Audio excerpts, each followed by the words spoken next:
Bonjour à tous et bienvenue dans ce journal. 4 jours après la nomination du Premier ministre Diango Sissoko, la liste du gouvernement du Mali a été publiée. On notera l'arrivée de 6 nouveaux ministres et le départ de 6 autres. Alors que la taille du gouvernement a été réduite, la fonction de porte-parole du gouvernement fait son retour.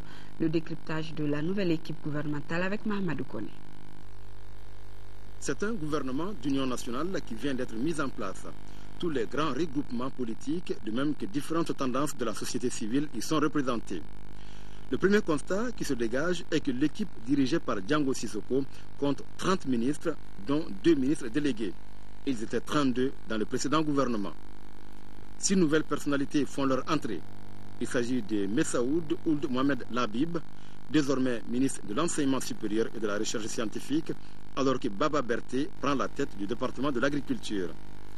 Le ministère de l'Artisanat et du Tourisme revient à Yehia Ag Mohamed Ali, pendant que Mme Diané Mariam Kone s'occupera de l'élevage et de la pêche. Le nouveau titulaire du ministère de la Communication est Manga Damele, qui devient également porte-parole du gouvernement, fonction qui n'existait pas dans l'équipe sortante. Le 6e entrant est un ministre délégué. Son nom, Abdourahman Oumar Touré, chargé de la décentralisation et de l'aménagement du territoire. 8 cadres de l'ancien gouvernement n'ont pas été retenus. Au nombre de ses partants, Mme Traoré Rokia Gikine, précédemment ministre des Maliens de l'extérieur et de l'intégration africaine. Yaranga Koulibaly, qui s'occupait de l'agriculture. Haruna Kanté, qui détenait l'enseignement supérieur et la recherche scientifique. Et Adamawan, qui quitte l'éducation. Les 4 autres, désormais anciens ministres, ont pour nom Mme Diallo Fadima Touré, qui avait en charge le logement, l'urbanisme et les affaires foncières. Mamadou Koulibaly, précédemment à l'équipement et à l'aménagement du territoire. Alpha Bokar Nafo s'en va également, lui qui dirigeait le département de l'énergie et de l'eau. Et enfin, Boubacar Hamadoun Kébé quitte la culture. 5 ministres changent de portefeuille. Il s'agit de Maître Demba Traoré qui s'occupera des Maliens de l'extérieur et de l'intégration africaine. En plus, il monte de grade puisqu'il n'est plus ministre délégué. David Sagara prend la tête du ministère du Logement, des Affaires foncières et de l'urbanisme. Makantungara quitte l'élevage pour l'énergie et l'eau, alors que Ousmane Agrissa, autrefois à l'artisanat et au tourisme, vient à l'environnement et à l'assainissement. Quant à Bruno Maïga, il laisse la communication au profit de la culture. Bokar Moussa Diarra cumule désormais l'éducation, l'alphabétisation et les langues nationales. De son côté, le colonel Abdoulaye Koumaré garde les transports en y ajoutant l'équipement. Un autre constat, c'est que 17 ministres restent au même poste qu'ils détenaient dans l'ancien gouvernement. A signaler notamment Tiana Koulibaly à l'économie et aux finances, général Yamoussa Kamara à la défense et aux anciens combattants, Tchema Hubert Koulibaly, chef de la diplomatie, colonel Moussa Senko Koulibaly à l'administration territoriale. A noter pour terminer que l'attelage de Diango Sissoko comprend 3 femmes. Elles étaient 4 il y a quelques jours. Des parlementaires engagés à aider les populations démunies à accéder aux services d'eau potable et aux installations sanitaires adéquates. Ce sont les élus regroupés au sein du réseau des parlementaires pour l'eau potable, l'hygiène et l'assainissement. Ils sont en formation de renforcement des capacités, en plaidoyer, analyse et suivi budgétaire. Une initiative de WaterAid, le compte-rendu de Moïse Traoré. La question du droit fondamental que constitue l'accès à l'eau potable se pose avec acuité. WaterAid estime que la satisfaction des besoins en eau potable, hygiène et assainissement nécessite beaucoup plus que la simple mise en œuvre de projets d'approvisionnement. C'est pourquoi l'influence des décideurs et des partenaires techniques et financiers s'avère une nécessité pour un meilleur accès des communautés les plus pauvres aux services d'eau potable, d'hygiène et d'assainissement. Suite à la révision du budget d'État 2012, les secteurs sociaux de base voient leur part réduite de plus de 90%. Pourtant, c'est au même moment que les villes de Mopti, Ségou, Bamako et autres accueillent des centaines de milliers de nos compatriotes contraints au déplacement. S'il est vrai que les sources de revenus de l'État sont également affectées par la crise, il est tout aussi vrai que d'autres ressources restent à explorer afin de donner à nos populations ce qui est indispensable à la vie. Au nom du président de l'Assemblée nationale, le 6e vice-président, Khalifa Doumbia, s'est réjoui que l'atelier de 2 jours contribue au renforcement des compétences des élus dans l'analyse et le suivi du budget de l'État. Le réseau de parlementaires est engagé à faire du plaidoyer à l'endroit des autres acteurs et du gouvernement. Cérémonie de clôture du projet École propre de l'association Djekabara à l'école Solokan de Niamakoro. Ce projet mis en œuvre au cours de l'année scolaire 2011-2012 organisait des compétitions entre les écoles de la rive droite sur les bonnes pratiques d'hygiène au sein des établissements scolaires. Tiamko Konate. Inscrit dans la politique de promotion de bonnes pratiques d'hygiène entreprise par le gouvernement et ses partenaires, le projet École propre a mis en compétition 5 écoles de la rive droite. Il s'agit de Djigya Kalanso, l'école Solokan, l'école communautaire de Sogonenko, l'école Tenemangan Samake et l'école de l'ancien marché de Niamakoro. Chacune de ces écoles a reçu de nouveaux matériels d'assainissement renforçant ses capacités d'intervention. Durant l'année scolaire 2011-2012, le projet s'est réalisé. On a commencé d'abord par un lancement et le jour du lancement, des matériels ont été remis à ces écoles qu'on avait ciblées pour le projet. Donc, ces matériels étaient composés de beaucoup de choses. On avait des lave-mains, on avait des poubelles, on avait des savons, on avait du grésil. En matière de critères, nous avons choisi la pratique du lavage des mains au savon et l'entretien de la cour, l'entretien des classes, l'entretien des latrines et l'entretien du matériel reçu. Cette cérémonie de remise des prix marque la fin de la première phase du projet École propre. Le lancement de la deuxième phase est prévu dans les jours à venir. Actualité hors de chez nous, l'huile de palme produite en Côte d'Ivoire est dans la tourmente, une tourmente due à une publicité d'une société française qui lui attribue des conséquences néfastes. Alors les autorités ivoiriennes à leur tour multiplient les initiatives pour vanter les vertus de la dite huile. Une petite conférence de presse pour vanter les vertus de l'huile de palme. La Côte d'Ivoire en produit et elle n'a pas apprécié une publicité d'une enseigne de distribution française contre cette huile. La France a également failli adopter une loi pour réglementer son usage. Les producteurs ivoiriens se sont rebellés. Ils ont gagné leur procès face aux supermarchés français. Nous avons démontré par notre avocat que tout ce qui avait été dit n'était que mensonge. Donc nous allons utiliser ce gain sur ce procès pour faire la promotion de notre produit. Donc c'est le début, comme je vous l'ai dit, de notre contre-attaque. Pour ces producteurs, pas de doute, l'huile de palme n'a que des bienfaits. Face aux critiques sur la déforestation, ils répondent que la Côte d'Ivoire n'est pas la Malaisie. Ici, les palmiers sont plantés sur des terrains en jachère et non sur des forêts tropicales. Ce sont souvent des petits producteurs qui les cultivent, à côté de plants d'EVA ou de cacao. L'huile de palme leur offre donc un revenu supplémentaire.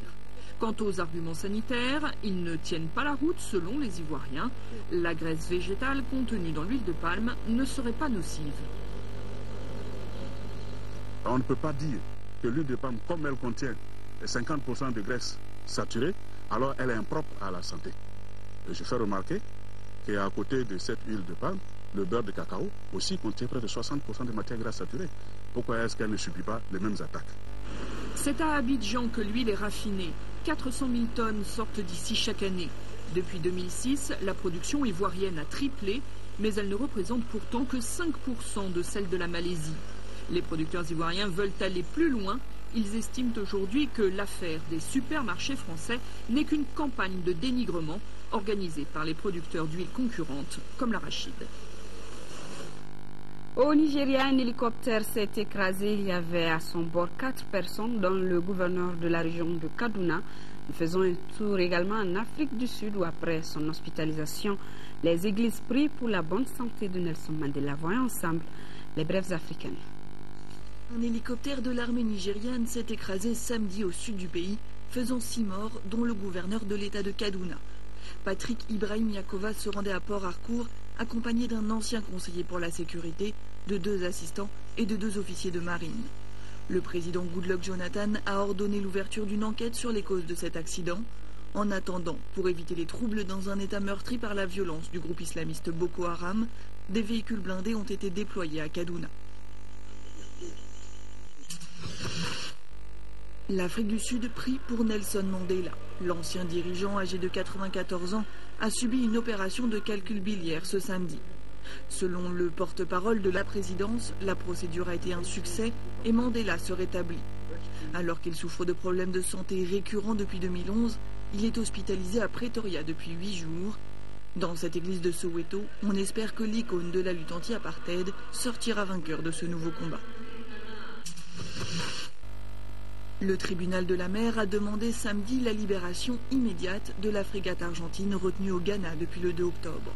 Ce navire école de la marine de guerre a été saisi dans le port ghanéen de Tema à la demande d'un fonds spéculatif qui réclame un reliquat de dette à l'État argentin. Le conseiller du gouvernement ghanéen, qui contestait à l'origine la compétence du tribunal international basé en Allemagne, a finalement déclaré que le pays se conformera à la décision. Les gardes-côtes italiens ont intercepté 2 bateaux transportant près de 450 migrants africains dans la nuit de vendredi à samedi. Ces hommes, femmes et enfants venus pour la plupart d'Afrique subsaharienne ont embarqué sur les côtes libyennes. Ils ont accosté sur la petite île italienne de Lampedusa qui a déjà accueilli plusieurs dizaines de milliers de migrants venus du continent africain depuis le début du printemps arabe.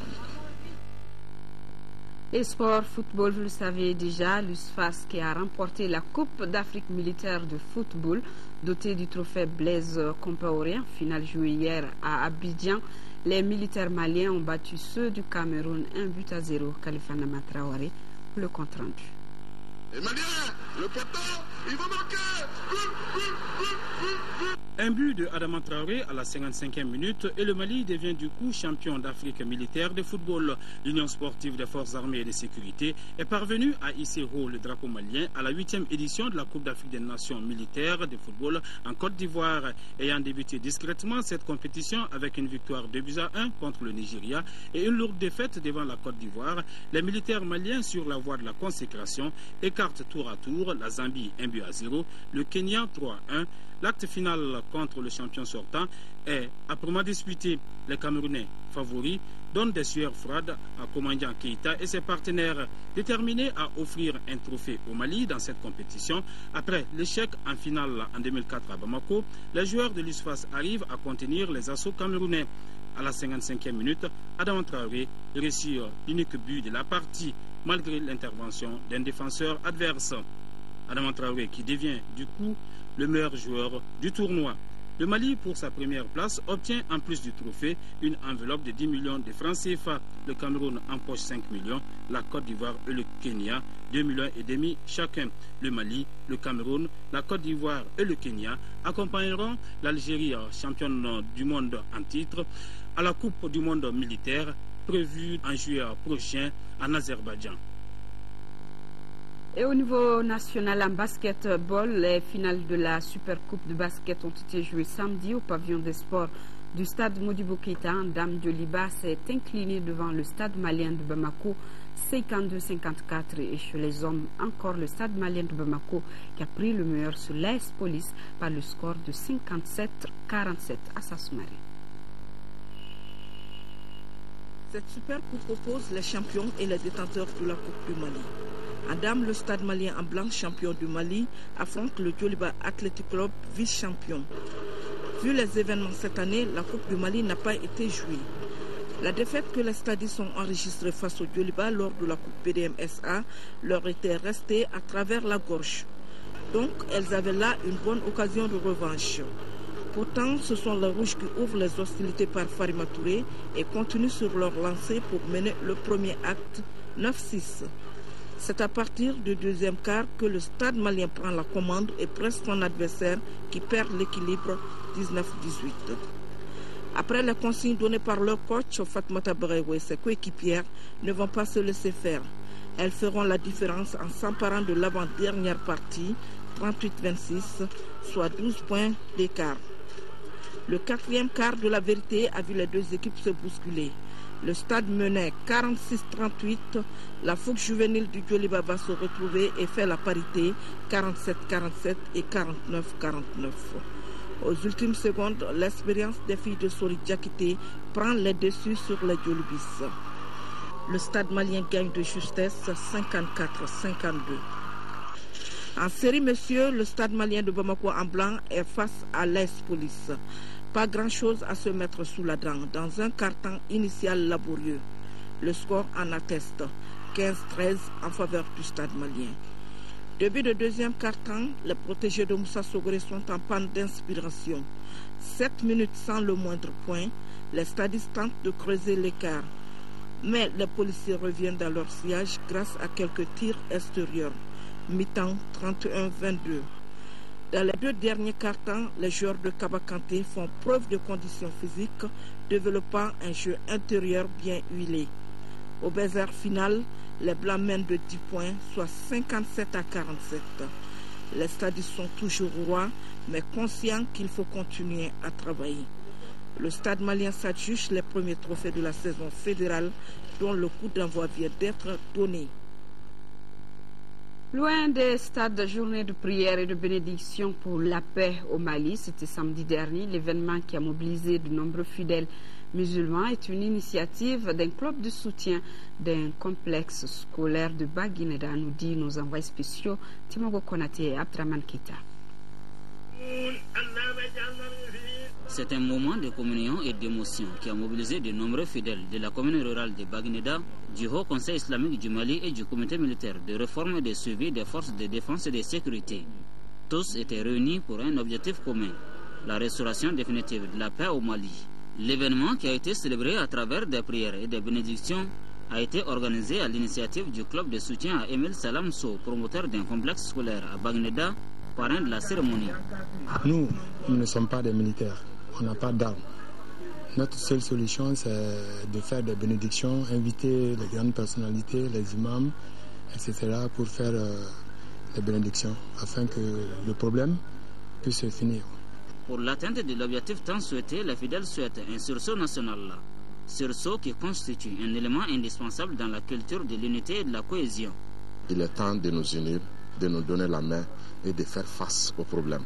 Il est vraiment temps, parce que les gens souffrent.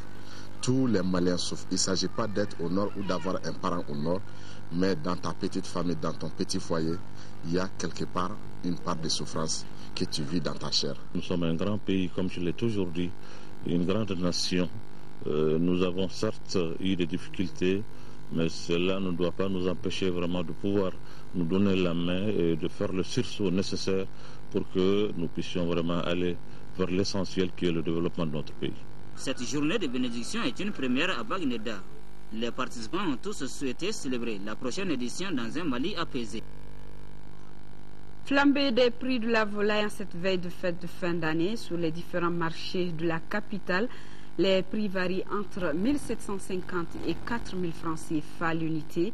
Les causes évoquées sont entre autres l'exportation de la volaille sur le marché des pays voisins et la non-réussite de la campagne agricole de l'année précédente.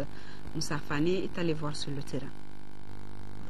Au Mali, pour passer les fêtes de fin d'année, en famille ou en regroupement entre amis ou collègues, les plats de résistance demeurent à 90% la viande de volaille. Cette année, la mise connaîtra une hausse sans précédent. Déjà à plus d'une dizaine de jours du passage au nouvel an, les marchés de volaille n'attirent pas beaucoup les clients. Pour une seule raison, les prix trop élevés de la volaille. Une situation qui peut bien s'expliquer selon les revendeurs. Ceux qui nous amènent la volaille des villages nous vendent très cher. Sinon, notre souhait, c'est de vendre à bas prix.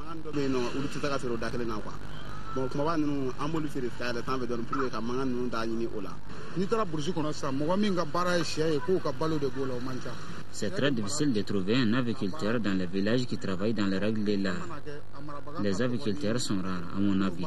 C'est ce qui explique la hausse des prix. Pour Drissa Traoré, la cherté de la volaille dérive de sa rareté sur le marché, due aux différentes maladies qui ont été fréquentes cette année. Dans les villages, il me semble que les gens sont découragés. Actuellement, on dirait que les traitements ne sont plus efficaces. Pour les responsables du projet chargé de développement de l'aviculture au Mali, l'État avait pris des précautions. En effet, l'État a consenti de gros efforts en matière de vaccination de la volaille. La population aviaire augmente par des actions de protection sanitaire et de surveillance épidémiologique. Dans ce cadre, il y avait un objectif de 5 millions de volailles à vacciner et à déparasiter par an. Nous avons dans le temps formé 1190 vaccinateurs villageois de volailles pour s'occuper vraiment de la vaccination et du traitement des volailles. Pour d'autres, la hausse des prix sur le marché de la volaille à l'approche des fêtes de fin d'année n'est liée qu'à l'exportation de celles-ci dans les pays voisins.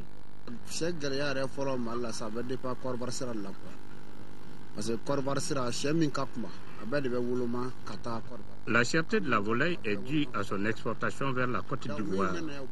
Pratiquement, tous les poulets et pintades sont exportés dans ce pays. Ces exportations-là n'expliquent pas la hausse des prix. Ce qui est envisageable, c'est vraiment de voir au niveau du commerçant, de limiter les intermédiaires et de faire en sorte que les prix ne flambent pas. Pour l'instant, le marché n'est pas très attrayant pour les clients. Pour eux, le pouvoir d'achat n'est pas en équilibre avec les prix. De nos jours, les poulets coûtent cher. Par le passé, le prix moyen était de 1500 à 2000 francs. Il faut débourser aujourd'hui 4000 voire 5000 pour les gros poulets. Les poulets de 1500 à 2000 francs sont petits. Ah, vraiment, cher galin. Parce que le prix les poulets sont en réalité chers. Je voudrais en payer, on me dit 3750. J'ai proposé 2250. Cela n'a pas été accepté. Nous demandons aux vendeurs de poulets de fixer des prix raisonnables. Alors, faut-il augmenter la somme à cotiser, se contenter des petites volailles ou inviter les autorités à prendre des mesures nécessaires face à l'exportation à outrance? La question reste posée. En tout cas, pour pouvoir vous procurer un poulet sur le marché, ayez dans la poche entre 1750 et 4000 francs CFA l'unité. Chose pas facile pour le citoyen lambda. Fin de cette édition. Les prochains rendez-vous 18h-20h vous seront présentés par Amadou Sankaré. Merci de rester de cœur rédaction avec nos parents des régions sous occupation. À demain 10h.